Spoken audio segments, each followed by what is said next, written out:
আজকে কেন বাংলাদেশে দখল বাণিজ্য হচ্ছে, হাটঘাট মাঠ দখল করা হচ্ছে, নতুন বাংলাদেশের প্রত্যাশায় যারা জীবন দিল তারা কি এই বাংলাদেশ চেয়েছিল? আমরা যখন এ ব্যাপারে কথা বলি তখন আমাদের মহিলাদের ইফতার মাহফিলে হামলা করা হয়, আমাদের ভাইদের উপর হামলা করা হচ্ছে, আমাদেরকে রাজাকার বলা হচ্ছে, আমাদেরকে স্বাধীনতার দুশ্মন বলা হচ্ছে। আমাদের যে সমস্ত দায়িত্বশীল বাংলাদেশের এই সবুজ ভূখণ্ডে আল্লাহর দ্বীন কায়েমের সংগ্রামে নিজেদেরকে জীবন দিয়েছে, আপোষ করে নাই, সে সমস্ত ভাইদের প্রতি আল্লাহর কাছে সাহায্য চেয়ে আল্লাহ তাআলা তাদেরকে শাহাদাতের সুউচ্চ মর্যাদা দান করুন। আমাদের অনেকের আপনজন চলে গেছে, পিতামাতা ভাই বোন। আজকের এই রমজানের ইফতার পূর্ব মুহূর্তে আল্লাহর কাছে সাহায্য চেয়ে আল্লাহ তাআলা তাদের কবরকে রিয়াজুল জান্নাতে পরিণত করে দেন, তাদেরকে যাতে মাফ করে দেন। এই অঞ্চলে আমার চেয়ারম্যান খালেদ ভাই ছিল খুব কাছের মানুষ, চেয়ারম্যান রুহুল ছিল খুব কাছের মানুষ, এমন অনেক কাছের মানুষ তারা আজকে আমাদের মাঝে নাই।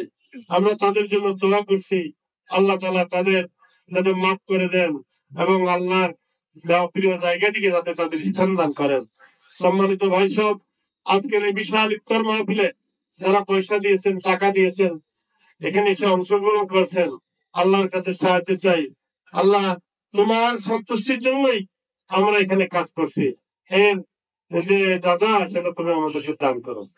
সম্মানিত ভাই সাহেব, আমি আপনাদের সামনে বিগত 17 বছরের অবস্থান আপনারা জানেন। কালের সাক্ষী আমাদের 3 জন ছেলে নিষ্পাপ, যারা ইন্টারমিডিয়েট পড়ে, অনার্স ফার্স্ট ইয়ারে পড়ে, তাদেরকে নির্মম ভাবে খুন করা হয়েছিল। কি কারণে, কি অপরাধে? তারা এই সমাজে আল্লাহর দ্বীন কায়েম করার জন্য চেষ্টা করছিল। আমি তাদের শাহাদাতের সুউচ্চ মাকাম কামনা করছি। আজকে আমাদের মাঝে 17 বছরের একটি ইতিহাস, আপনাদের পরিচিত মানুষ মাওলানা আজিজ ভাই আবেগ নিয়ে আসছে এখানে, তার দিকে তাকায় দেখেন যে নির্মম অত্যাচার তার উপর হয়েছে।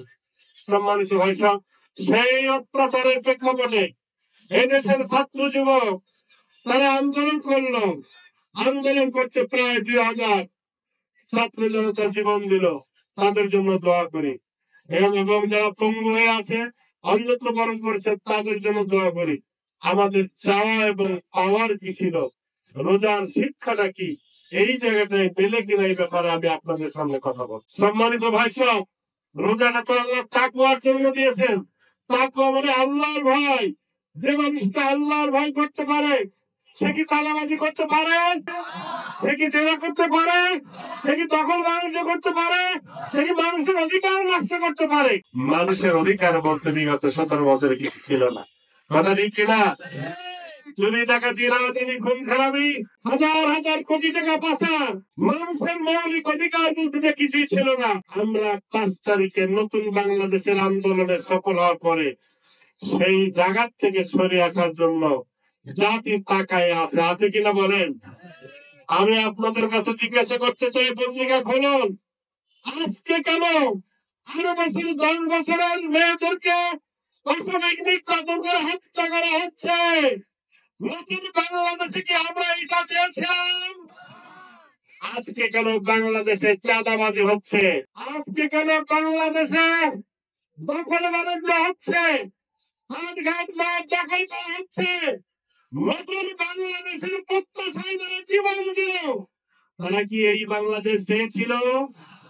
আমরা যখন এ ব্যাপারে কথা বলি তখন আমাদের মহিলাদের ইফতার মাহফিলে হামলা করা হয়, আমাদের ভাইদের উপর হামলা করা হচ্ছে, আমাদেরকে রাজাকার বলা হচ্ছে, আমাদেরকে স্বাধীনতার দুশ্মন বলা হচ্ছে।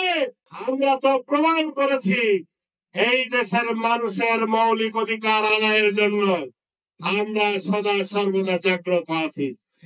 আমরা চুরি করি না, চুরি করতে দেব না, এটাই আমাদের অপরাধ, নাকি বলেন? আমরা জেনা করি না, আমরা জেনা করতে দেব না, এটাই আমাদের অপরাধ।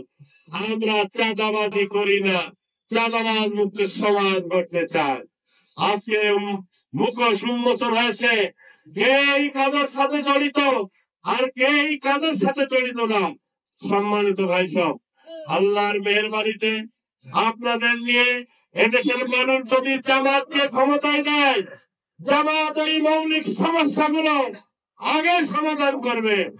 এখানে বেকারত্বের অভিশাপ থাকবে না, এখানে মানুষের অধিকার নিয়ে কেউ ছিনিমিনি খেলা করতে পারবে না, এখানে চাঁদাবাজ থাকবে না, এখানে ব্যবসায়ীরা নির্বিঘ্ন ব্যবসা করবে, এখানে যুবতীরা নির্বিঘ্ন লেখাপড়া করবে, চাকরি বাকরি করবে, তাদের দিকে তাকানোর কোনো ক্ষমতা কারো থাকবে না ইনশাআল্লাহ। আপনারা কি সেই সমাজ চান? এটাই তো তাকওয়ার সমাজ, নাকি বলেন? এই তাকওয়ার সমাজ কায়েম করার জন্য আকিমুস সালাত আর বলা হয়েছে আকিমুদ্দিন, সেই দিন বাস্তবায়ন করার জন্য আমরা কাজ করছি। দিনের মাধ্যমে কাঙ্ক্ষিত বাংলাদেশ, নতুন বাংলাদেশের যেই আকাঙ্ক্ষা জনগণের মধ্যে আছে, জাতি ধর্ম বর্ণ নির্বিশেষে আজকে জনগণের মধ্যে আস্থায় আমরা অর্জন করতে পেরেছি। আগামীর বাংলাদেশ হবে ইসলামের বাংলাদেশ, আগামীর বাংলাদেশ হবে কোরআনের বাংলাদেশ, তাই ইসলামের বাংলাদেশ, কোরআনের বাংলাদেশ কায়েম করার জন্য আমরা আপনাদের সহযোগিতা চাই। দিতে রাজি আছেন তো? আসুন আমরা জনগণকে সাথে নিয়ে আগামীর বাংলাদেশ সুন্দর একটি আদর্শ বাংলাদেশ কায়েম করতে পারি, সেই প্রত্যাশা ব্যক্ত করে আল্লাহর সাহায্যকে আমার জন্য দোয়া আছে, আপনাদের জন্য দোয়া করে আমার কথা শেষ করছি। আসসালামু আলাইকুম ওয়া রাহমাতুল্লাহি ওয়া বারাকাতুহু।